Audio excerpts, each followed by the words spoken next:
نحمده ونصلي ونسلم على رسوله الكريم اما بعد رمضان المبارک کا مہینہ جو اللہ رب ذوالجلال کی طرف سے اپنے بندوں کے لیے نیکیوں کو کمانے کا خصوصی مہینہ ہے، 2-3 ایام کے بعد اس کا آخری عشرہ شروع ہونے جا رہا ہے، اور رمضان المبارک کے آخری عشرے یعنی 20 رمضان سے چاند نظر آنے تک کا جو وقت ہے، اس کی 2 بڑی عبادات رسول اللہ صلی اللہ علیہ وآلہ وسلم نے خصوصی طور پر اپنی امت کو تلقین فرمائی۔ ان میں سے ایک عبادت اسے اعتکاف کہا جاتا ہے، اور دوسری عبادت لیلۃ القدر کا حصول ہے۔ اعتکاف کا معنی ہوتا ہے رکنا اور ٹھہر جانا۔ نبی کریم صلی اللہ علیہ وآلہ وسلم کے بارے میں آتا ہے کہ آپ ہر رمضان المبارک میں اپنی مسجد نبوی کے اندر اعتکاف فرمایا کرتے تھے،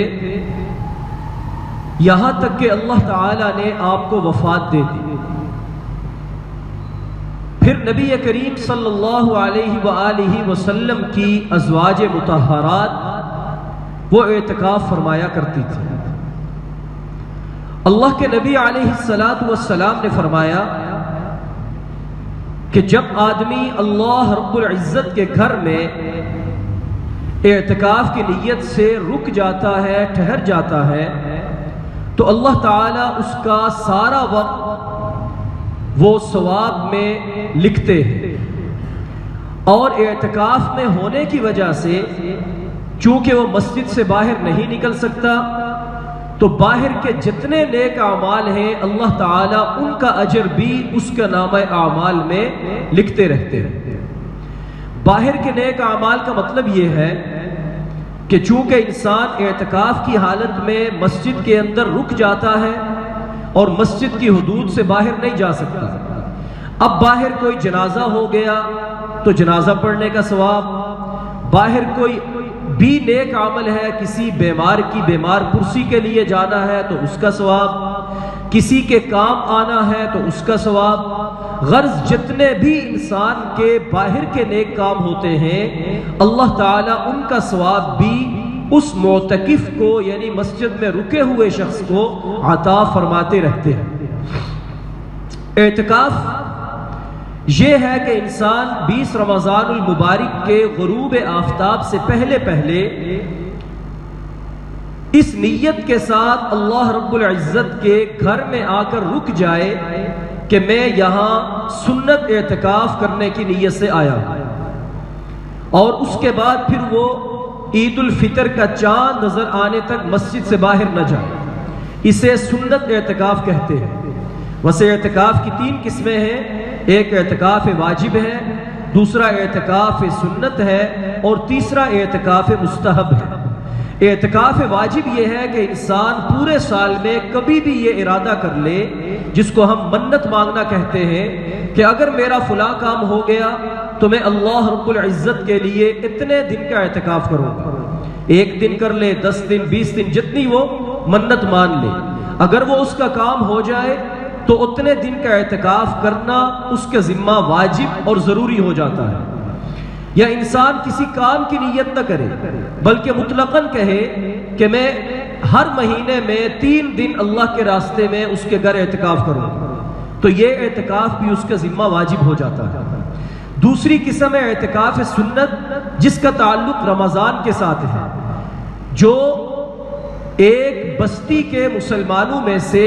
کسی ایک کی طرف سے ادا کر دینے سے سب کی طرف سے فرض کفایہ ادا ہو جاتا ہے، اور اگر بستی میں سے کسی ایک نے بھی ادا نہ کیا تو سب گنہگار ہوتے ہیں، جس طرح نماز جنازہ ہے کہ نبی کریم صلی اللہ علیہ وسلم اس رمضان المبارک میں جب بھی رمضان کا مہینہ آتا تو اس کے آخری عشرے کا اعتکاف فرمایا کرتے تھے، یہاں تک کہ آپ اس دنیا سے چلے گئے۔ تو یہ اعتکاف سنت مؤکدہ علی الکفایہ، یعنی اگر محلے کے مسلمانوں میں سے کوئی ایک ادا کر لے تو وہ خوش نصیب ہے، باقی سب کی طرف سے ذمہ ادا ہو جاتا ہے۔ لیکن اگر کوئی ایک بھی ادا نہ کرے تو سارے گنہگار ہوتے ہیں۔ اور تیسری قسم اعتکاف کی اعتکاف مستحب ہے، جو کہ ہمیں ہمیشہ کرنا چاہیے کہ جب آپ مسجد میں انٹر ہوں تو نویت سنت الاعتکاف کی نیت فرما لیں، آپ اعتکاف کے اندر ہیں، اور مسجد کے جب آپ نکلیں گے تو یہ اعتکاف آپ کا خود بخود مکمل ہو جائے گا یا ختم ہو جائے گا۔ اور اس کی ہمیں تاکید بھی کی گئی کہ جب بھی مسجد میں آؤ تو چونکہ مسجد میں آنے کے بعد اس کا احترام ضروری ہے، تو آپ اعتکاف کی نیت کر لیں۔ اب آپ خاموش بیٹھے رہیں گے تو تب بھی اللہ تعالیٰ آپ کو ثواب عطا فرماتے رہیں گے۔ تو یہ اعتکاف کی 3 قسمیں ہیں، ان میں سے جس پر میں بات کر رہا ہوں وہ رمضان کے آخری عشرے کا اعتکاف ہے۔ تو چونکہ جمعرات کے دن سے وہ عشرہ شروع ہو جائے گا، تو آپ تمام احباب سے اس بات کا اہتمام کے ساتھ میں آپ کو تاکید بھی کر رہا ہوں، تلقین بھی کر رہا ہوں کہ بہت زیادہ کوشش کریں کہ اس آخری عشرے کے لیے اپنے آپ کو پیش کریں، کہ اللہ کے در پہ ہم بھکاری اور فقیر بن کے بیٹھ جائیں کہ اے باری تعالیٰ،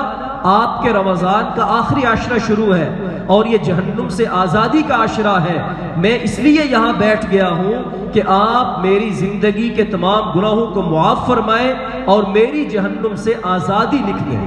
اللہ کے نبی علیہ السلام نے فرمایا کہ جو انسان ایک دن کا اعتکاف اللہ کے راستے میں کرتا ہے، اللہ تعالیٰ اسے جہنم سے 3 خندقیں دور فرما دیتے ہیں، اور ایک خندق کا فاصلہ زمین اور آسمان کی مسافت کے برابر ہے۔ زمین اور آسمان کی مسافت کے برابر ایک خندق کا فاصلہ، اور 3 خندقیں دور فرماتے ہیں، اور یہ ایک دن کے نفلی اعتکاف کا ثواب ہے۔ تو آپ بتائیں، جو آدمی 10 دن اللہ کے نبی کے سنت اعتکاف کی نیت کرے تو اس پر اللہ کا کتنا کرم ہو۔ تو اس لیے ویسے بھی لاک ڈاؤن چل رہا ہے، آپ گھروں میں بھی بند ہیں، اور حکومت نے مسجد کے اندر فاصلہ رکھ کے اعتکاف کرنے کی اجازت بھی دی ہے، تو گھر کی بجائے مسجد کو لازم پکڑ لیں کہ اللہ کے گھر میں ہم نے 10 دن کا اعتکاف کرنا ہے۔ انشاءاللہ العزیز اعتکاف کے باقی مسائل پر بات ہوگی۔ اللہ تعالی ہم میں سے ہر ایک کو یہ جذبات عطا فرمائے، یہ جوش عطا فرمائے کہ وہ اس کے راستے میں کی جانے والی ہر نیکی میں آگے بڑھنے کی کوشش کرے۔ اللہ تعالی سب کو توفیق عمل نصیب فرمائے۔ الحمدللہ رب العالمین، والصلاة والسلام على سید المرسلین وعلى آلہ وصحبہ اجمعین۔ اللہم صل وسلم على سیدنا ومولانا محمد وعلى آل سیدنا ومولانا محمد وبارک وسلم وصل علیہ۔ اللہم انت السلام ومنک السلام تبارکت یا ذا الجلال والاکرام۔ سمعنا واطعنا غفرانک ربنا والیک المصیر۔ یا اللہ، تیرے اس ماہ مقدس کی جتنی بھی عبادات ہیں، اے اللہ ہمیں ان سب سے مستفید ہونے کی توفیق عطا فرما۔ اے اللہ، رمضان المبارک کو اس طرح گزارنے کی توفیق عطا فرما جس طرح تو نے ہمیں حکم دیا ہے۔ اے اللہ، رمضان میں اعتکاف کرنے اور لیلۃ القدر کو پانے کی ہم سب کو توفیق عطا فرما۔ وصلی اللہ تعالی علی خیر خلقہ محمد وعلی آلہ وصحبہ اجمعین برحمتک یا ارحم الراحمین۔